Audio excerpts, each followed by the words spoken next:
papatayin ka namin ni Fatima. Daddy! Ana. Pwede ko nang hilahin yung araw.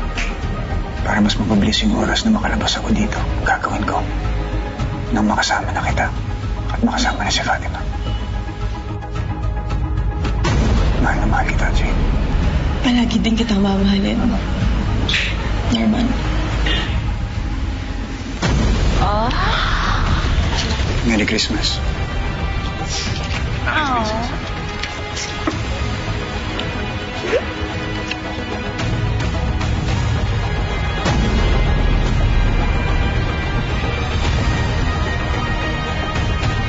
Kailan ka kaya namin makakasama ulit? Miss na kita. Sabik na akong mayakap kayo ulit. Sabik na akong mahalikan ka. Salamat sa pagdala niyo. Anytime punta lang kayo dito. Pero, Jane, pangako, sa susunod na dalo namin, kasama natin si Norma. Diba ba? May property pa ako na hindi nasisiz. Pwedeng mapunta sa'yo ang titulo. Pero, kinakailangan tulungan mo kung makalabas dito. Alinsunod sa direktiba ng ating minamahal na Pangulo, pinapatawan ng full and unconditional pardon si Norman de la Cruz.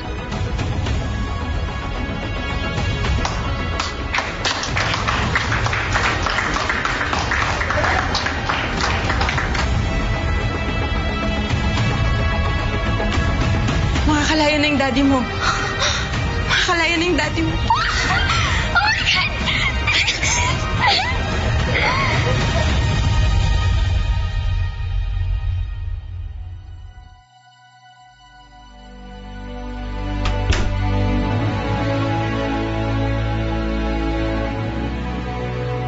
Pagkatapos ng isang taon, nang mabigyan liwanag ang lahat, nalaman natin na ang mga aksyon ni Norman de la Cruz ay hindi laban sa ating lipunan, kundi laban sa kanser na lumalamon dito.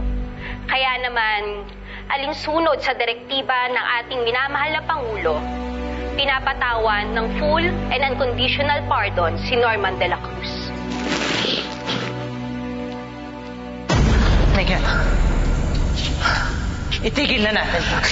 Kilala mo ako, Mercy. Alam mong hindi ako titigil hanggang hindi ko nababawi yung akin. Asawa ka na! Anak ko si Fatima! Ako na lang magmamakaawa sa'yo. Tigil na natin to, pwede ba? Hindi ba, Fatima? Look at me, Fatima. Can't you see what this is doing to me? Come to Daddy. What is wrong with you? I just wanna go home. Let's go home, Fatima. Let's go home.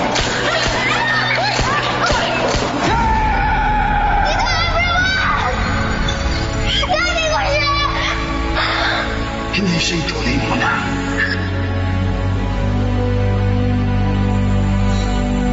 Ako yung tunay mo, Mama, Fatima.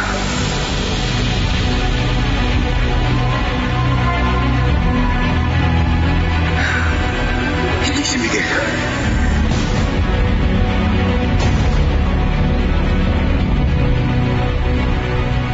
Ginagawa mo sa akin, asawa ko. Tapos yung anak ko, buong pamilya ko. Ha? Pati yung kapangyarihan na dapat nasa akin. Nasa iyo na! Kapal na mukha mo eh! Papatay na talaga ka na sinasabi ka na! Anong sabi ko sa'yo? Ano? Huwag na huwag! Kami yung anak ko, diba? Kami yung anak na!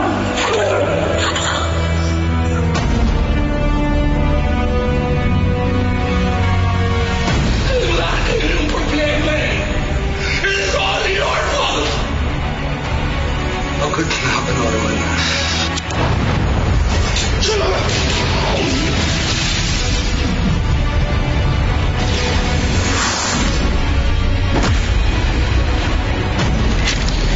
Hindi hustisya.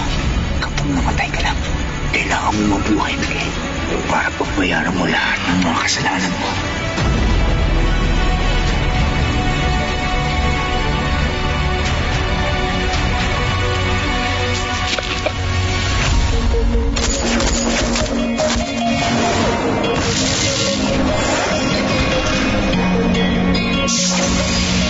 Pababagsakan ka nila, papahirapan ng mga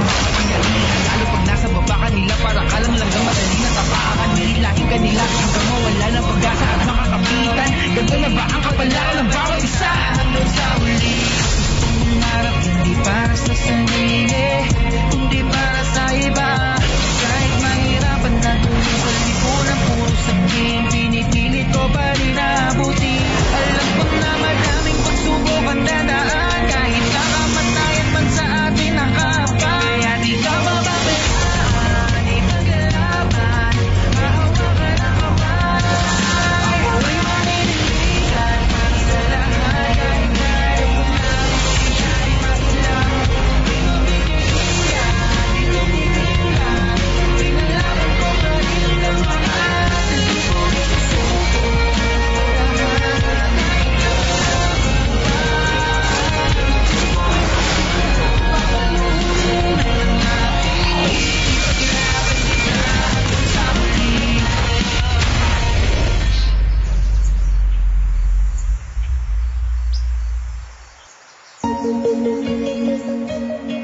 Parehas lang tayo. Yun din yung ginawa mo sa taong pumatay sa asawa at anak mo. Tignan mo. Tignan mo ang nangyari sa akin. Di ba mabubulok ako dito? May mas mahalaga pa kaysa sa dahas. Ano yan? Huwag mong gawin yung pagkakamali ko. Huwag emosyon ang gamitin mo.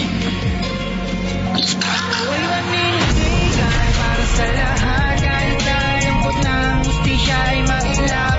Di mabibigilan, di titigilan, kinalaban ko pa rin hanggang mahal. Wala ka. Ako na si Abraham Espiritu.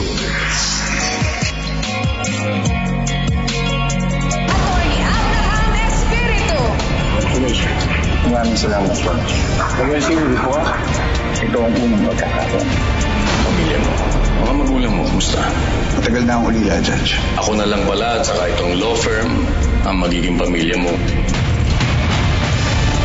Mga kapatid, ipinakikilala ko sa inyo si Attorney Abraham Espiritu. Or should I say, Norman de la Cruz. Kailangan ko na rin humarap sa batas. Ano ba pinagsasabi mo, ha? Kailangan kong panagutan lahat ng kasalanan na ginawa ko. Susuko ko sa pulis. Wala tayong ginawang masama. Gumawa ako ng peking pangalan para maging abogado. You are under arrest. You have the right to remain silent. Anything you say can and will be used against you in any court of law. Bakit sa tagal ninyo ng pagtatago ay ngayon nyo lamang naisipang sumuko sa batas? Dahil tapos ko na ang mission ko. Napapagsak ko na ang kaharian ng korupsyon ni Benito Balmores. Alinsunod sa direktiba ng ating minamahal na Pangulo, pinapatawan ng full and unconditional pardon si Norman de la Cruz.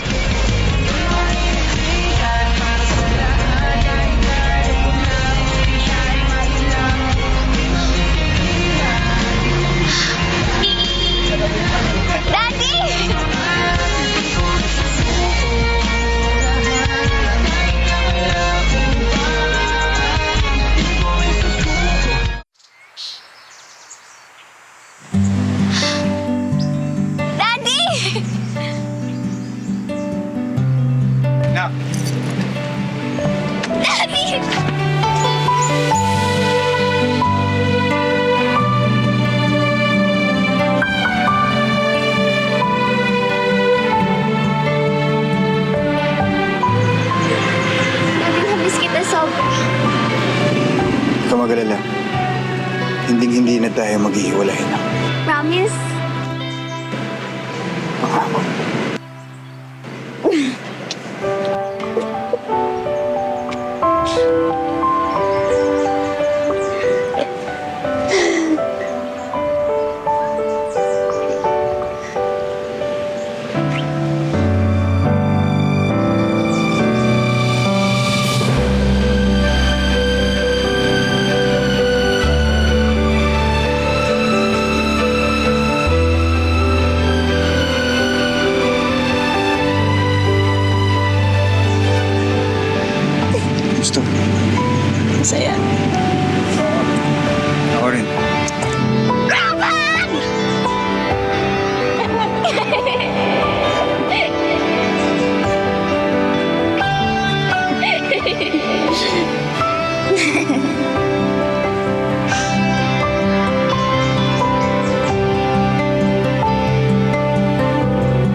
Fatima, kuha mo muna ng tubig yung daddy mo. Copy. Okay lang, anak? No. Thank you! Salamat! Ganda, di ba?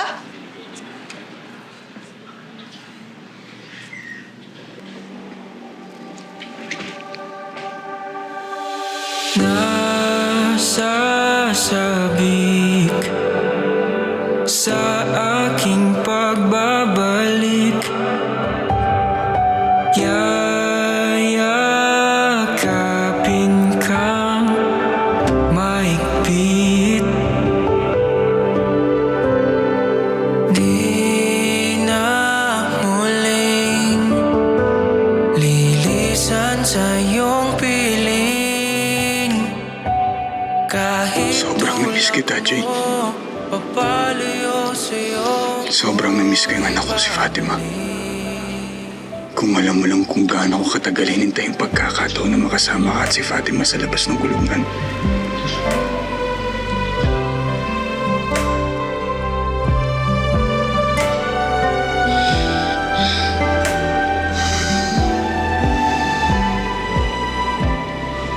Namiss din kita, Norman.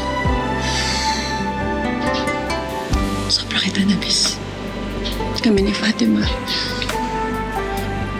Sabik na sabik akong makita ka. Sabik na sabik ako na mabuo ang pamilyang to.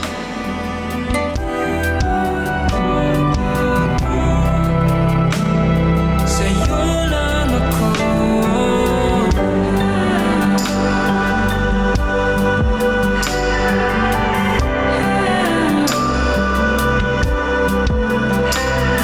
Ikaw pa rin ang pipiliin kahit dumating sa panahon na kay dilim. Di magbabago. Sa'yo lang ako. Ikaw pa rin ang pipiliin kahit dumating sa panahon. Jane, saan? Ang kubyertos mo. Daddy, isa nga po. Ayaw mo na? Tapos ka na? Nagda-diet kasi yan. Oh, nagda-diet yan. Diet? Para saan? Oo, nagda-diet yan. Ka nagda-diet? Tsaka alam mo ba, nagpapabili yan ng makeup sa Tita Rachel niya. Makeup? Di ba?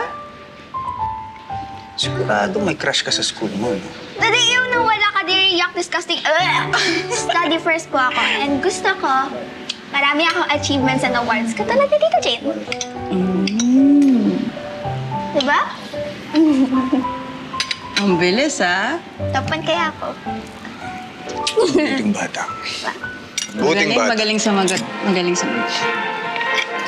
Isang makasaysayang pag-angat ang naitala sa ekonomiya at turismo ng Rosario matapos ang pagpapatalsik sa Administrasyong Aguirre. Ayon sa pinakabagong datos, naabot ng bayan ang pinakamataas nitong economic at tourism growth na siyang naging resulta ng mga reformang ipinatupad ng kasalukuyang pamahalaan. Delivery po. Ma'am Jane Rosario. Ay, yung in-order kong dessert. Teka lang. Ako na. Okay na. Okay.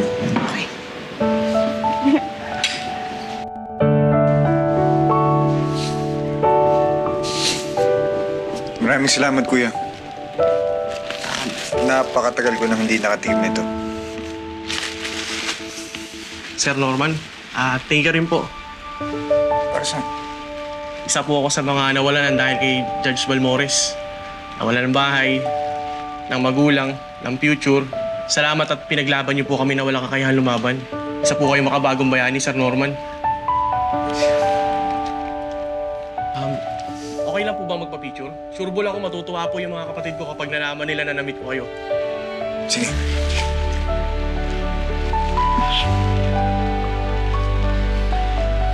Okay po, salamat po. Mag-iingat ka sa biyahe. Thank you po.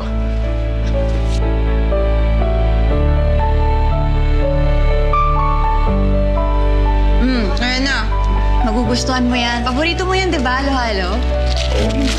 Di ba? Paborito mo yan, di ba?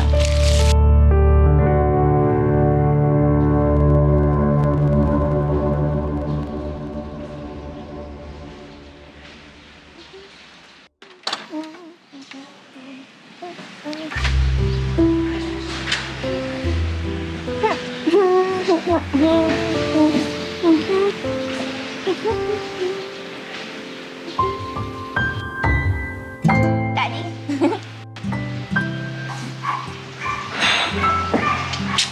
Daddy. Alam mo naman na matagal na kaming magkarelasyon ni Tita Jane mo. May gusto sana ako ipaalam sa'yo. Gusto ko siyang pakasalan. Talaga ba? Okay lang sa'yo? Yes, pwede ka pa ba siya tawagin, Mami? Siguro pag umuha na siya, anak. Siyempre, oo po yan. Sana. Siyempre, daddy po kita eh. Ah, alam ko na. So, ganito yan. Parang... Mami!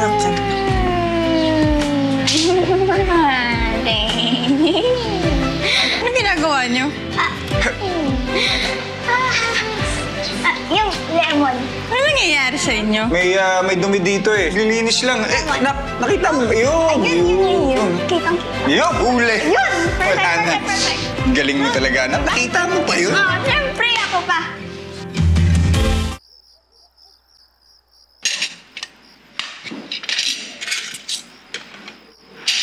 Tita Jenny! Bakit? Si Daddy po. Ano nangyari? Basta tara po. Fatima, ano nangyari? Fatima! Bakit? Ano nangyari? Fatima!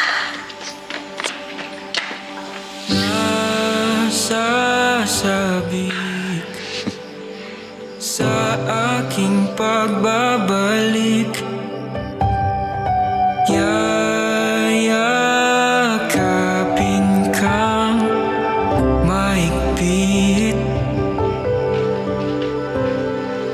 Di na muling lilisan sa iyong piling. Kahit tulak mo, papalayo sa'yo ko'y babalik. Ikaw pa rin Jane?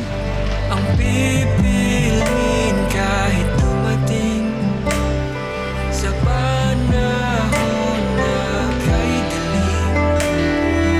Di mapabago, sa'yo lang ako.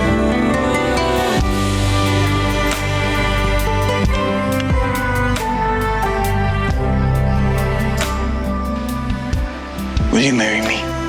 Ikaw pa rin ang pipiliin kahit dumating sa panahon na kay dilim. Di mababago, sa'yo lang ako. Ikaw pa rin ang pipiliin kahit dumating sa panahon na kay dilim. Di mababago.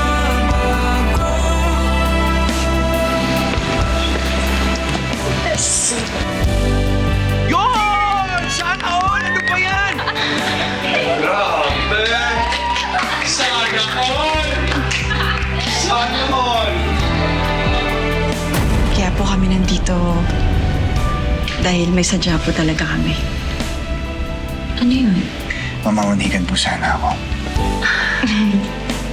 Nag-propose na ako kay Jane. Mahal na mahal kita, anak. Mahal na mahal din kita na eh. Kung umiiyak na siya. Kanina pa siya umiiyak sa kotse. May problema ba sa dress mo? Parang hindi ako makapaniwala na lang eh. Lahat lang to. Paano kung hindi pala ito totoo? Natatakot lang ako. Baka akala lang natin na okay ang lahat. Tapos may mas malaking undos na parating.